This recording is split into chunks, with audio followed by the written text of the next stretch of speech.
తర్వాత మనం ఇప్పుడు దగ్గరలో ఉన్న హవేలీ డాబాకి వెళ్తున్నాం. హవేలీ డాబాలో రాజధాని చికెన్ అనేది ఒక స్పెషల్ ఐటము. ఆ స్పెషల్ ఐటము ఒకసారి టేస్ట్ చేసి ఎలా ఉంటుందో చెప్పడానికి వెళ్తున్నాం.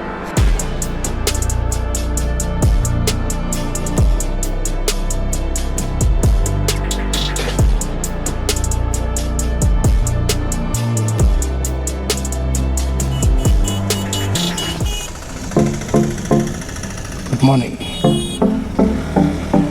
నాకు తెలిసినంత వరకు రోడ్డు మీద బండు కారు వేసుకెళ్ళాలంటే మనకంటూ సమాజం మీద రెస్పాన్సిబిలిటీ ఉండాలి. అవతలోడు ప్రాణానికి మన ప్రాణానికి ఎంత వాల్యూ ఇస్తుందో అంత వాల్యూ ఇచ్చినప్పుడే రోడ్డు మీద యాక్సిడెంట్లు జరగకుండా ఉంటాయి.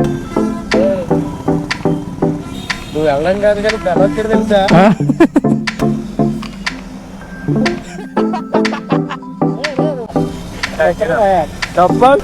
బాగా రద్దీగా ఉందమ్మా.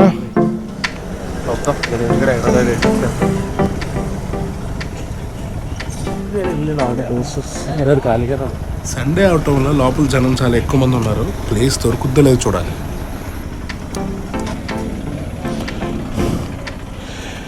This is Haveli restaurant, veg and non veg. ఇది ఒక ధాబా లాంటిది. డాబా లాంటిది అని ఎందుకన్నానంటే దీని పక్కనే ఓ వైన్ షాప్ ఉంది. అక్కడ నుంచి మందు కొనుక్కుని లోపలికి చాలా మంది వచ్చి తాగుతున్నారు. సో ఫ్యామిలీతో వద్దాం అనుకున్న వాళ్ళు ఎవరైనా ఒకసారి ఆలోచించుకోండి. ఆ విషయం పక్కన పెడితే మేము ఇప్పుడే రాజధాని చికెన్ ఆర్డర్ పెట్టాం. చూడడానికి చాలా ఇంట్రెస్టింగ్ ఉంది ఈ కాంబినేషన్. అప్పడంతో చికెన్ ఫ్రై కూడా ఒక డిఫరెంట్ కైండ్ ఆఫ్ మసాలా తెచ్చారు. నేను ఇప్పటిదాకా ఎప్పుడు అలాంటి టేస్ట్ చూడలేదు. అయితే దీన్ని చూడగానే ఎలా తినాలరా నా ఫ్రెండ్ గాని అడిగితే ఆడు చెప్పిన విధానం ఏంటంటే ఒక చిన్న అప్పుడు ముక్క తీసుకుని దానిపైన చిన్న chicken piece with tomato sauce పెట్టుకుని దానిపైన ఉల్లిపాయ ముక్క పెట్టుకుని తింటే బాగుంటుంది అని చెప్పాడు. నిజంగా అదిరిపోయింది, చాలా బాగుంది. ఎగ్జాక్ట్గా గుర్తులే కానీ 2-3 ప్లేట్లు తిన్నాం. అయిపోయిన తర్వాత ఇంకేమున్నాయి స్పెషల్స్ అంటే మనోడు చికెన్ బుర్జీ అన్నాడు. ఆ మాటకి వెంటనే మా వాడు షాక్ అయ్యాడు. రాజధాని చికెన్ అయిపోయింది, ఇప్పుడు చికెన్ బుర్జీ అట. చెప్పాము ప్లేట్ 300 చెప్పాడు. రేటుకి తగ్గ టేస్ట్ వర్తగా చెప్తాడు. వచ్చేసింది మన చికెన్ బుర్జీ. టేస్ట్ చేసి ఎలా ఉందో చెప్తాను.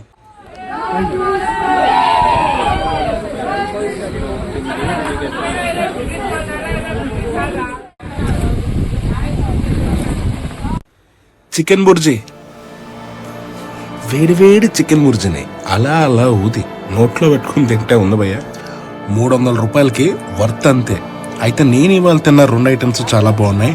నాకేదో రెండిట్లో చిన్న టేస్ట్ సిమిలర్గా అనిపించింది.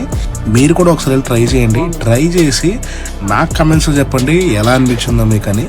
మళ్ళీ నెక్స్ట్ వీడియోలో కలుసుకుందాం. అంతవరకు tata bye by. Don't forget to subscribe PNN Motor.